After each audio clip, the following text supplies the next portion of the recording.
Bongkar jangan tak bongkar, bongkar sampai terlonde, bongkar jangan malu-malu, biar semua orang tahu.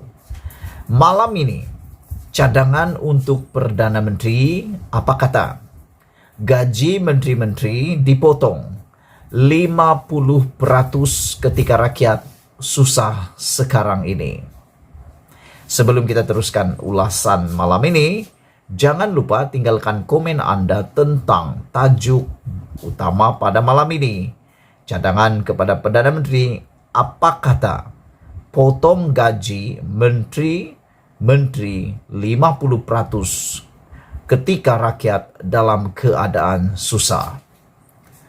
Di mana-mana ketika ini kedengaran rakyat sedang merungut dan marah berikutan beban kenaikan kos sara hidup rakyat yang diakibatkan oleh meningkatnya harga barang-barang keperluan harian, antaranya telur, minyak masak, dan beberapa lagi barangan keperluan yang wajib diperoleh oleh setiap isi rumah. Ditambah lagi dengan berita pemansuhan subsidi minyak sawit berbotol, dan tiada lagi kawalan harga siling bagi ayam dan telur bermula pada 1 Julai ini, adalah dijangka harganya akan turut meningkat naik lagi. Tidak itu saja, harga makanan lain yang menggunakan minyak masak, ayam, dan telur juga pasti akan meningkat sama. Inilah yang dipanggil dalam bidang ekonomi sebagai ekonomi rantaian harga yang berantai. Apabila bahan mentahnya meningkat, harga-harga barang yang lain juga akan turut meningkat. Sebagai contoh, apabila harga tepung meningkat, harga minyak meningkat kerana subsidi minyak tidak ada lagi, harga roti canai pasti akan meningkat. Saudara-saudara, di waktu yang sama, tersebar pula berita yang membuatkan netizen seluruh Malaysia membara, marah, kepanasan.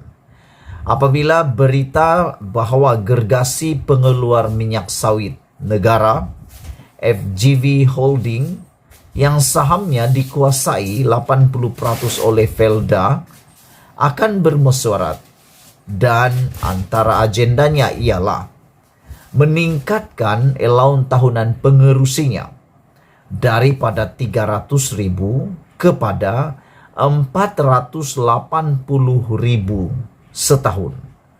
Ini satu jumlah yang sangat luar biasa dikala rakyat kais pagi dimakan petang. Bukan kais pagi dimakan pagi, kais petang dimakan petang. Tapi sekarang ini ianya sudah berubah. Kais pagi dimakan petang, kais petang dimakan esok. Begitu susahnya rakyat pada ketika ini, lebih-lebih lagi mereka yang berpendapatan rendah maupun yang bergantung penuh banyak kepada bahan mentah ini. Selain itu, sebelumnya juga kedengaran ura-ura TNB bakal menaikkan tarif listrik pengguna, kononnya kerana peningkatan kos operasi. Di mata pengguna, dikala waktu ini hanya hujan yang kerap turun, malah menyebabkan banjir kesesakan yang luar biasa pula, apakah semua benda pula mahu naik belaka? Walaupun semalam Perdana Menteri telah mengumumkan tambahan RM100 ringgit bantuan keluarga Malaysia atau BKM untuk golongan B40 serta pengekalan subsidi bagi minyak masak berpaket, ramai yang merasakan ia tidak memadai dalam keadaan semua harga menaik ketika ini. Ialah dengan pertambahan 100 ringgit itu, sekali guna, sekali masuk kedai runcit habis. Padahal keperluan uang, harga barang dan keperluan barangan mentah makanan-makanan wajib digunakan setiap hari. Terdengar perbualan di kedai kopi. Kenapa tak ditambah kenaikan kepada 500 ringgit Malaysia? RM100 mana cukup, tambah mereka lagi. Bagi majoriti rakyat dalam keadaan seperti sekarang, siapalah lagi yang mereka harapkan, melainkan hanyalah kerajaan yang sedang menguruskan negara. Mereka bukan saja mahu lebih banyak tindakan atau kaedah penyelesaian yang diselesaikan atau bagi mengatasi kenaikan kos sara hidup itu dilakukan oleh kerajaan. Malah juga inginkan para menteri menunjukkan simpati yang sewajarnya. Walaupun kadang-kadang para menteri ini juga memang bikin panas. Pernah beberapa menteri menasihati rakyat berjimat cermat, makan itu, makan ini, dan sebagainya, membuatkan netizen marah. Mereka bukan sahaja mahu lebih banyak tindakan atau kaedah penyelesaian bagi mengatasi masalah kos sara hidup ini, malah rakyat juga inginkan menteri menunjukkan simpati. Dalam keadaan ini, sementara kita sedar Perdana Menteri dan pasukan kabinetnya tentu saja sedang berusaha melalui pelbagai cara untuk mengurangkan beban hidup rakyat. Tetapi kadangkala cara yang diambil itu tentunya akan memakan masa. Di waktu yang sama, rakyat yang kena pergi ke kedai setiap hari untuk berbelanja pasti saja semakin koyak poket mereka. Sebagai tanda sokongan atau simpati adalah dicadangkan agar Ismail Sabri Yaakob selaku Perdana Menteri mengambil inisiatif mengarahkan semua menterinya melakukan potongan gaji sebanyak 50% serta merta. Bukan saja Perdana Menteri, Menteri dan Timbalan Menteri harus berkorban melakukan potongan gaji. Lebih baik lagi jika duta-duta yang bertaraf menteri dan lain-lain lantikan politik juga dipotong gaji sama seperti mereka.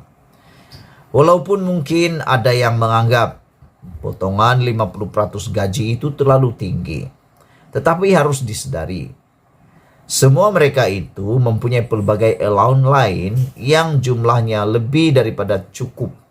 Bukan saja untuk memewahkan kehidupan, malah cukup untuk menyara lebih daripada satu keluarga. Lagi pula, bukan semua menteri rajin bekerja dan ada memberi idea yang berguna untuk rakyat dan negara. Sesetengahnya, mereka macam makan gaji buta saja nampaknya. Jadi potongan gaji 50% itu cukup munasabah dan janganlah asik dengan potongan 10% sahaja. Potongan 10% itu sudah ketinggalan zaman dan telah diamalkan sejak zaman Tok Kaduk dulu lagi. Takkanlah zaman TikTok ini masih nak potong 10% saja lagi. Jika potongan 50% ini dapat dilakukan, katalah tempohnya sehingga parlimen dibubarkan. Ini sedikit akan dapat menyejukkan hati rakyat, sementara langkah-langkah penyelesaian mesti juga diusahakan dengan seberapa segera. Semalam, PH telah memberi tempoh 24 jam kepada kerajaan untuk mengumumkan langkah-langkah penyelesaian berkaitan subsidi dan untuk mengatasi kos sara hidup ini. Manakala seorang pemimpin DAP pula menyarankan agar inilah masanya untuk mengumpulkan sejuta rakyat turun ke jalan raya bagi menunjukkan bantahan. Mahu tidak mahu, Ismail Sabri harus pantas dan memberi respon segera atas semua perkembangan yang berlaku ini. Jika tidak, walaupun hari-hari hujan turun, tetapi kemarahan rakyat akan terus meningkat tanpa had. Diubah suai daripada sahbudin.com 23 Jun 2022. Bongkar, jangan tak bongkar, bongkar sampai semua orang tahu. Jangan lupa tinggalkan komen Anda, tekan butang subscribe. Malaysia kita punya, kita jaga sama-sama, cintai Malaysiaku. Mohon mencadang, potong gaji 50% menteri-menteri. Kita jumpa lagi, bye-bye.